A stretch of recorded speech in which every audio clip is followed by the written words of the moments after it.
욥기 제10장.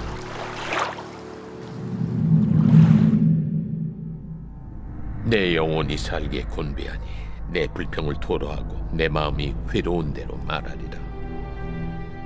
내가 하나님께 아뢰오리니 나를 정죄하지 마시옵고 무슨 까닭으로 나와 더불어 변론하시는지 내게 알게 하옵소서. 주께서 주의 손으로 지으신 것을 학대하시며 멸시하시고 악인의 꾀에 빛을 비추시기를 선히 여기시나이까? 주께도 육신의 눈이 있나이까? 주께서 사람처럼 보시나이까? 주의 날이 어찌 사람의 날과 같으며 주의 해가 어찌 인생의 해와 같기로? 나의 허물을 찾으시며 나의 죄를 들추어내시나이까? 주께서는 내가 악하지 않은 줄을 아시나이다. 주의 손에서 나를 벗어나게 할 자도 없나이다. 주의 손으로 나를 빚으셨으며 만드셨는데 이제 나를 멸하시나이다. 기억하옵소서. 주께서 내 몸 지으시기를 흙을 뭉치듯 하셨거늘 다시 나를 티끌로 돌려보내려 하시나이까? 주께서 나를 젖과 같이 쏟으셨으며 엉긴 젖처럼 엉기게 하지 아니하셨나이까? 피부와 살을 내게 입히시며 뼈와 힘줄로 나를 엮으시고 생명과 은혜를 내게 주시고 나를 보살피심으로 내 영을 지키셨나이다. 그러한데 주께서 이것들을 마음에 품으셨나이다. 이 뜻이 주께 있는 줄을 내가 아나이다. 내가 범죄하면 주께서 나를 죄인으로 인정하시고 내 죄악을 사하지 아니하시나이다. 내가 악하면 화가 있을 것이오며 내가 의로울지라도 머리를 들지 못하는 것은 내 속에 부끄러움이 가득하고 내 환난을 내 눈이 보기 때문이니이다. 내가 머리를 높이 들면 주께서 젊은 사자처럼 나를 사냥하시며 내게 주의 놀라움을 다시 나타내시나이다. 주께서 자주 증거하는 자를 바꾸어 나를 치시며 나를 향하여 진노를 더하시니 군대가 번갈아서 치는 것 같으니이다. 주께서 나를 대해서 나오게 하셨으면 어찌함이니까? 그렇지 아니하셨더라면 내가 기운이 끊어져 아무 눈에도 보이지 아니하였을 것이라. 있어도 없던 것 같이 되어서 태에서 바로 무덤으로 옮겨졌으리이다. 내 날은 적지 아니하니까 그런즉 그치시고 나를 버려두사 잠시나마 평안하게 하시되 내가 돌아오지 못할 땅 곧 어둡고 죽음에 그늘진 땅으로 가기 전에 그리하옵소서. 땅은 어두워서 흑암 같고 죽음의 그늘이 져서 아무 구별이 없고 광명도 흑암 같으니이다.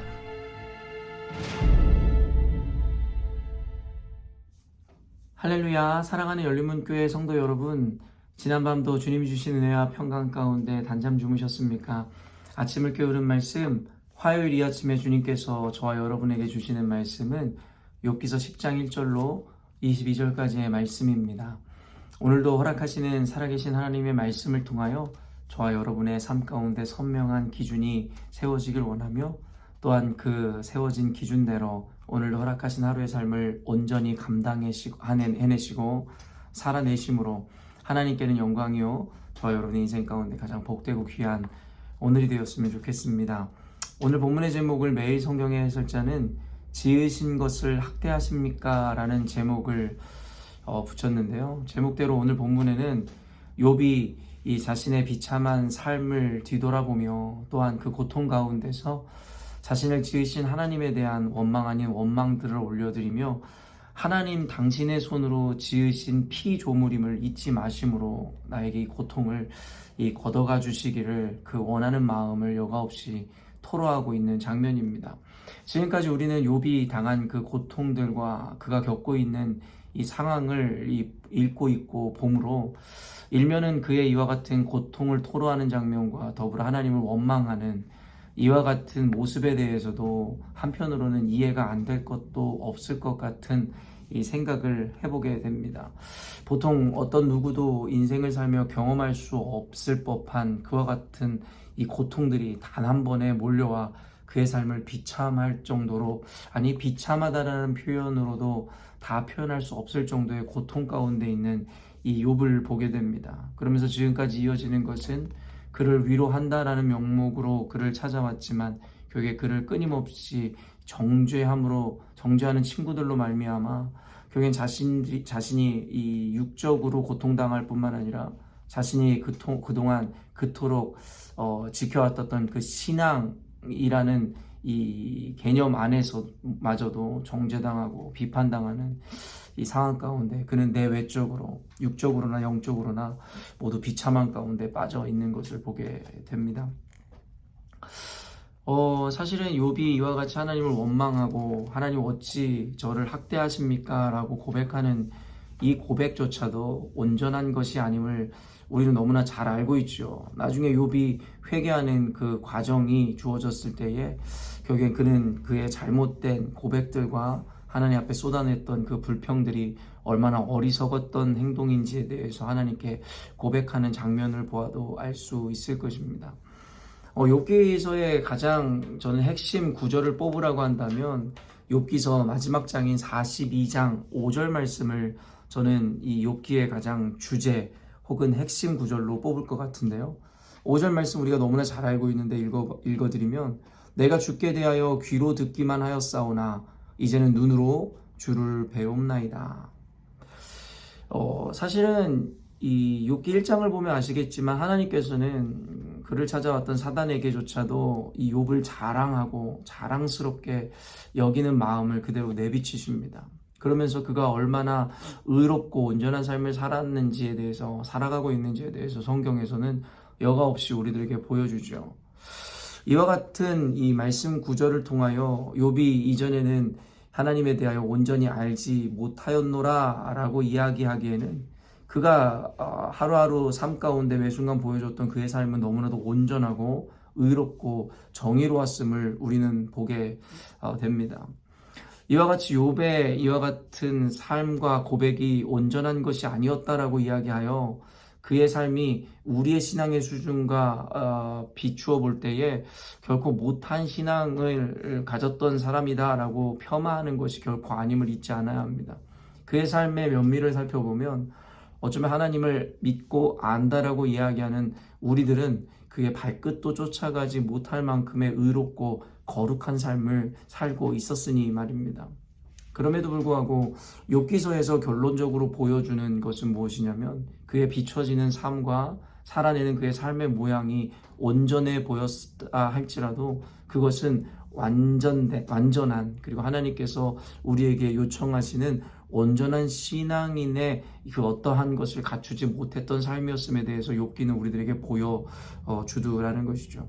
결국에는 여러 가지 시험이 있을 때 욥은 그 시험에서 범죄하지 않고 능히 그 시험을 이겨냈지만 결국에는 어떤 한 지점에서 우리가 쉽게 이야기하는 임계점에 달했을 때에 여과 없이 오늘과 같이 하나님을 원망하고 하나님 앞에 한탄하며 하나님 앞에 자신의 삶을 저주하는 것을 보게 되더라는 것이죠. 결국에는 욥이 가야 할 길이 아직도 멀었다라는 것을 보여주는 한 장면입니다. 아까도 이야기했지만 욥의 이와 같은 이 고통과 그로 말미암아 토로하는 그의 원망, 한편으로는 이해 못할 것도 없을 것 같지만 그럼에도 불구하고 다시 한번 이야기하지만 그와 같은 그의 이 원망과 하나님을 향한 이 한탄은 결코 옳은 태도라고 이야기할 수 없습니다. 사실은 욥이 이와 같이 고백하게 되는 이유를 우리가 살피는 것이 오늘날을 살아가고 있는 우리 신앙인들에게도 굉장히 중요한 것인데요. 저는 오늘 본문을 읽고 욥이 하나님을 원망하고 자신의 삶을 저주하고 한탄하는 모습을 보면서 어찌 보면 오늘날의 많은 신앙인들, 특별히 스스로 믿음이 좋다, 성숙하다 하는 이들의 신앙을 한번 돌아보게 되었는데요.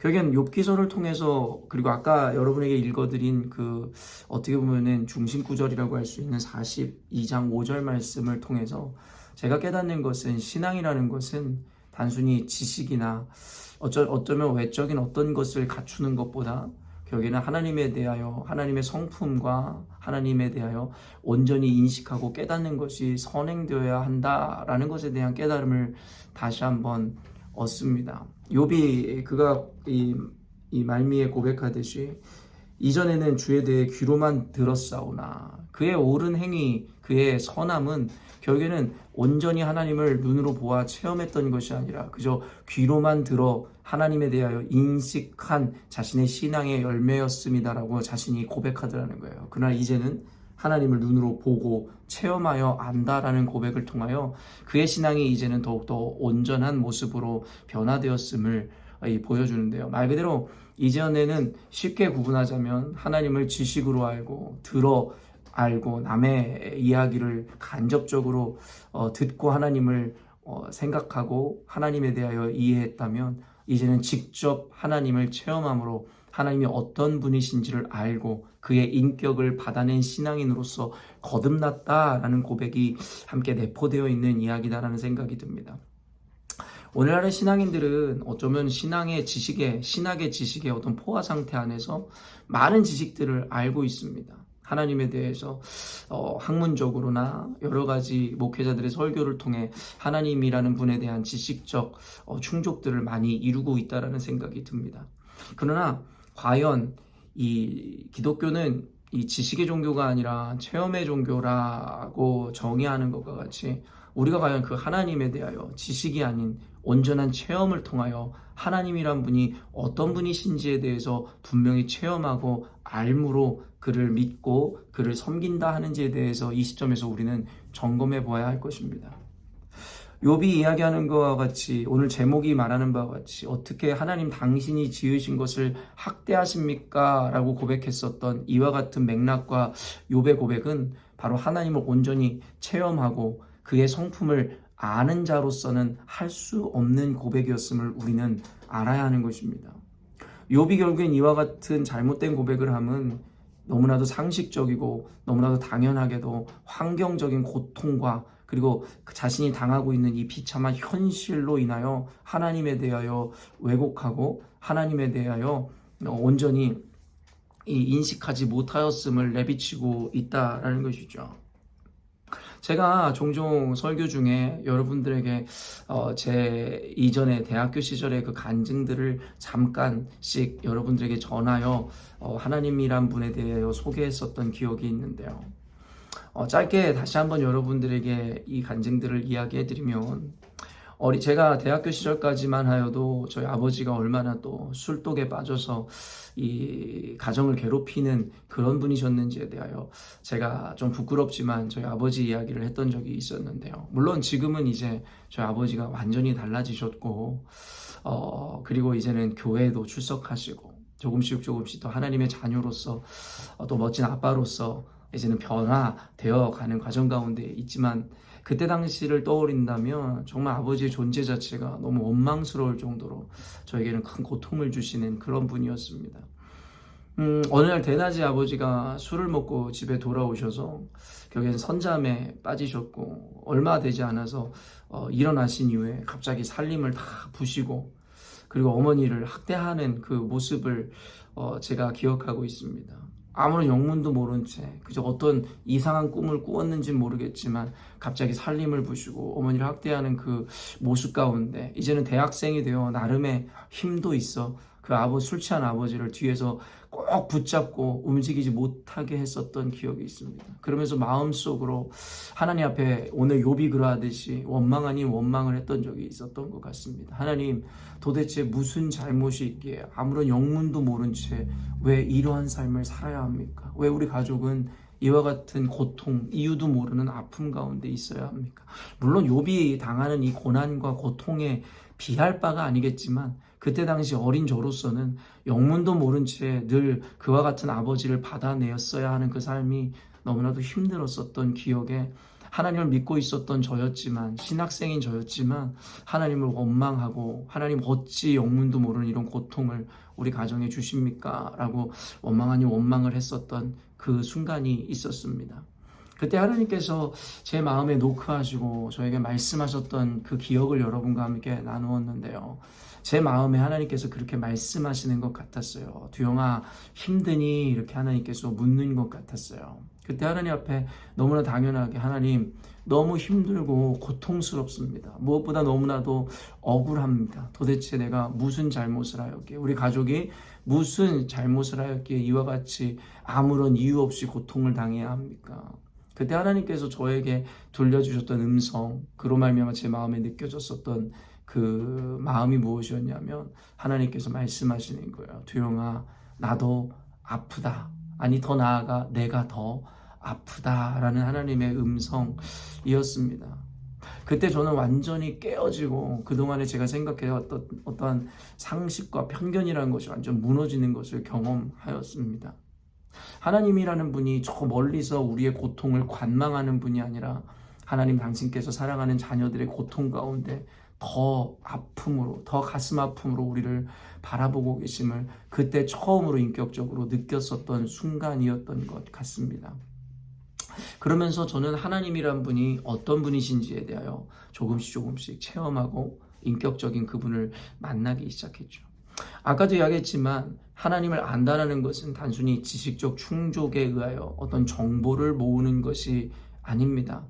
우리가 나름 공부를 하고 양육을 받고 지식적으로 하나님을 배워가는 것도 중요하지만 그 배움과 지식 이전에 우리가 꼭 갖춰야 되는 것이 바로 하나님의 성품을 이해하는 것이고, 그 성품을 이해한다는 것 역시도 결국엔 그 하나님을 내가 체험하고 만남으로 말미암아 그분이 어떤 분인지에 대하여 내가 분명하게 인식하지 못한다면 결국 우리는 오늘 욥이 그러했던 것 같은 원망과 불평을 쏟아낼 수밖에 없는 자들이라는 거예요.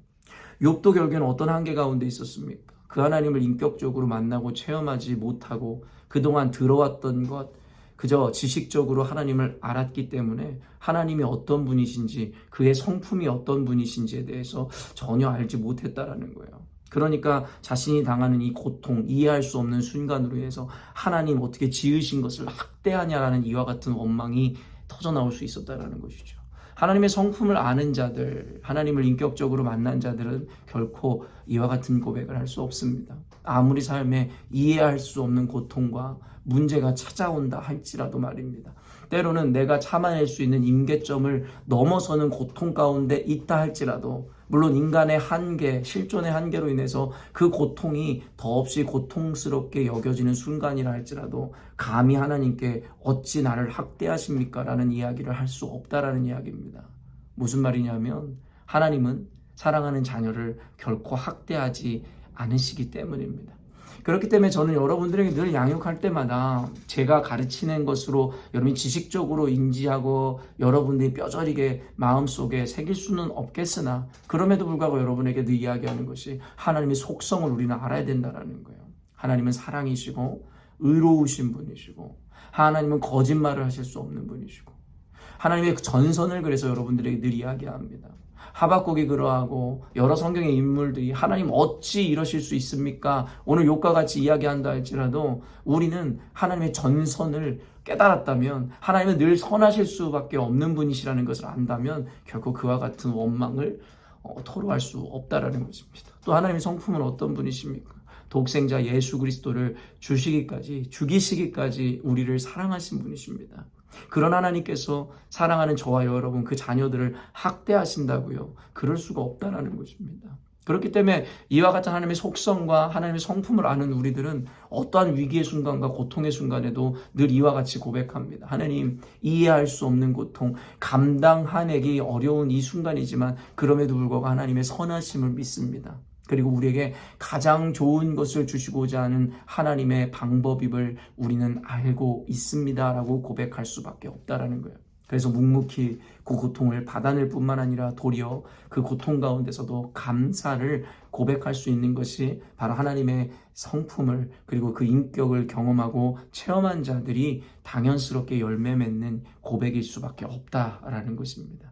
사랑하는 열린문교회 성도 여러분, 그렇기 때문에 어쩌면 욥이 고백하는 이 고백, 그리고 그때 당시에는 아직 하나님을 눈으로 보아 체험하지 못하였고 자신이 알고 있는 지식, 상식 이전에 하나님의 그 속성을 온전히 이해하지 못하였던 욥의 이 고백을 통하여 과연 저와 여러분은 우리가 감당하기 어려운 순간들, 환경들, 이해할 수 없는 상황들 앞에 어떠한 고백으로 하나님 앞에 나아가고 있는지를 점검해보는 오늘이 되었으면 좋겠습니다. 대놓고 하나님을 원망하고 욥과 같이 고통을 토로하지는 않는다 할지라도 마음 가운데 여러분이 부정의 열매를 맺고 있고 하나님 앞에 이 서운함을 내비치고 있다면 여전히도 아직 하나님에 대한 온전한 성품과 그 인격을 체험하지 못하였고 인정하고 고백하지 못하였기 때문에 맺는 열매는 아닌가라는 반성을 해보는 오늘이 되어야 할 것입니다.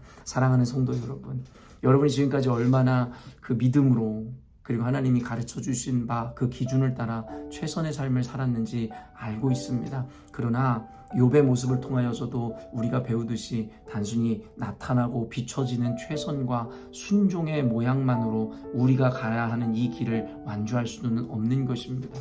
이해할 수 없는 상황, 환경, 그리고 우리의 임계점을 넘어가는 순간에도 우리는 하나님을 인격으로 그를 만났고 그 성품을 온전히 속성을 이해하고 있다면 우리는 그것도 원망이나 그 어떤 불평도 하나님께 올려드릴 수가 없는 것입니다. 사랑하는 성도 여러분, 오늘의 말씀과 이 인사이트들을 통해서 여러분의 삶 가운데 하나님께서 허락하시고자 하는 그 은혜들을 온전히 누리는 시간이 되기를 원하고 하나님의 그 속성과 그 인격을 온전히 체험하는 신앙인이 되기 위하여 오늘의 말씀을 기점으로 하나님 우리로 하여금 더욱더 깊이 주님을 만나게 하시고 주님의 인격과 속성을 우리가 체험할 수 있도록 그 은혜를 허락해달라고 기도하는 오늘이 되었으면 좋겠습니다. 여러분 모두가 오늘 욥을 통하여 하나님의 더 깊이 있는 자리로 나아가는 저 여러분이 되었으면 좋겠습니다. 함께 기도하겠습니다. 하나님 아버지, 오늘 말씀을 통하여 그동안 하나님에 대하여 그저 지식과 어떤 이성적인 충족을 통하여 하나님을 배우려고 했었던 우리의 자세를 다시 한번 점검해 봅니다. 지식도 좋고 배움도 좋지만 그 이전에 인격이신 주님을 하나님 우리가 체험하지 못한다면, 그리하여 주님의 그 속성을 우리가 온전히 이해하지 못한다면 결국에는 사람의 저마다의 차이는 있겠으나 욥과 같이 임계점을 넘어가는 순간 우리는 여지없이 그 무지함, 영적 무지함으로 인하여 하나님을 원망하고 하나님께서 우리를 학대하는 분이라고 착각하는 순간이 있는 것 같습니다. 하나님, 주님은 항상 선하신 분이십니다. 주님은 늘 우리를 사랑하심으로 우리에게 가장 좋은 것을 주기를 원하시는 분이십니다. 비록 지금 당장 우리가 이해할 수 없는 고통과 어려움과 고난이 혹 주어진다 할지라도 그것은 하나님 우리를 정금과 같이 나오게 하시기 위하여 우리를 단련하시는 순간임을 우리는 믿음으로 고백할 수 있어야 할 것입니다. 이 영상을 보는 모든 그리스도인들이 하나님에 대하여 우리의 상식과 이성으로 받아내고 이해하려 드는 것이 아니라 온전히 주님을 체험하고 경험함으로 우리의 상식과 이성으로는 도무지 받아낼 수 없는 순간에도 온전히 주님께 영광 돌리며 주님 주시는 평안을 온전히 누리는 우리 이 모든 이들 될 수 있도록 주께서 도와주옵소서. 오늘 하나님께서 허락하신 오늘의 삶을 살아낼 때에도 이와 같은 믿음으로 우리에게 있으나 없으나 주어지나 빼앗아 가시나 언제나 주님께는 영광이요 오직 주님 안에서 그 빼앗기지 않는 절대적 평안을 누리는 오늘이 되게 하여 주옵소서. 감사드리며 예수님의 이름으로 기도합니다. 아멘. 사랑하는 열린문교회 성도 여러분, 오늘도 주님께서 허락하시는 가장 복되고 귀한 하루를 맞이하였습니다. 오늘도 하나님의 자녀로서 그리스도인으로서 살아가실 때에 오늘도 풍성하게 저와 여러분과 함께 하시는 그 주님을 경험하고 체험하시는 오늘 하루가 되었으면 좋겠습니다. 아침을 깨우는 말씀은 내일 아침에 또 만나도록 하겠습니다.